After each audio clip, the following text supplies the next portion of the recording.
CM Kejriwal ने की बड़ी घोषणा, अब आंगनबाड़ी कार्यकर्ताओं को प्रशिक्षण के लिए भेजा जाएगा विदेश।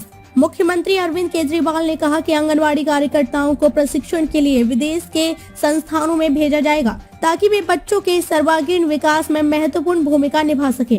मुख्यमंत्री और महिला बाल विकास व शिक्षा मंत्री आतिशी ने गुरुवार को त्यागराज स्टेडियम में आंगनबाड़ी केंद्रों के बच्चों के लिए शैक्षिक अनुसंधान और प्रशिक्षण परिषद SCERT द्वारा निर्मित शैक्षिक किट खेल पटारा का अनावरण किया। कार्यक्रम में किट में शामिल उपकरणों के प्रयोग की जानकारी दी गई। मुख्यमंत्री और शिक्षा मंत्री ने आंगनबाड़ी बच्चों के सर्वांगीण विकास के लिए बनाई गई शैक्षिक किट का अनावरण स्टेडियम के सभागार में मौजूद आंगनबाड़ी केंद्रों के हजारों कार्यकर्ताओं की मौजूदगी में किया। मुख्यमंत्री ने कहा कि आंगनबाड़ी कार्यकर्ताओं को प्रशिक्षण के लिए विदेश के संस्थानों में भेजा जाएगा। इसके अलावा उनसे बच्चों के विकास से जुड़े कार्य के अलावा अन्य किसी काम में शामिल नहीं किया जाएगा।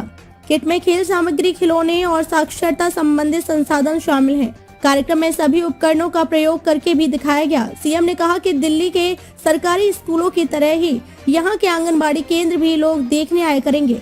आतिशी ने कहा, आंगनबाड़ी में देश का भविष्य।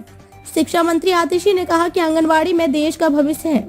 उन्होंने कहा, बच्चों की पहली गुरु माँ होती है और दूसरी आंगनबाड़ी कार्यकर्ता।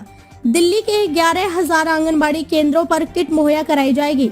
इनमें 3 से 6 वर्ष के आयु वर्ग के लगभग 1.7 लाख बच्चे प्रारंभिक चाइल्ड केयर और शिक्षा प्राप्त कर रहे हैं। 7,500 आंगनबाड़ी केंद्रों को किट मिल चुकी है। किट में किताबें भी शामिल की गई हैं। सभी चीजें बच्चों के सीखने के सिद्धांत पर बनी है। आंगनबाड़ी केंद्रों का राजनीतिक उपयोग कर रही सरकार भाजपा ने दिल्ली सरकार पर आंगनबाड़ी केंद्रों का राजनीति के लिए उपयोग करने का आरोप लगाया है। प्रदेश भाजपा अध्यक्ष वीरेंद्र सचदेवा ने कहा कि आप सरकार स्कूलों के बाद अब आंगनबाड़ी केंद्रों के राजनीतिक उपयोग की कोशिश कर रही है। भाजपा इसका विरोध करेगी। उन्होंने कहा कि आंगनबाड़ी केंद्र के बच्चों को शैक्षिक किट देना दिखावा है। इस बहाने उनके माता पिता से संपर्क कर उनका राजनीतिक लाभ उठाना है। सरकारी स्कूलों में स्कूल प्रबंधन समिति और मेगा PTM के माध्यम से छात्रों के अभिभावकों से पहले ही संपर्क साधा जा रहा है।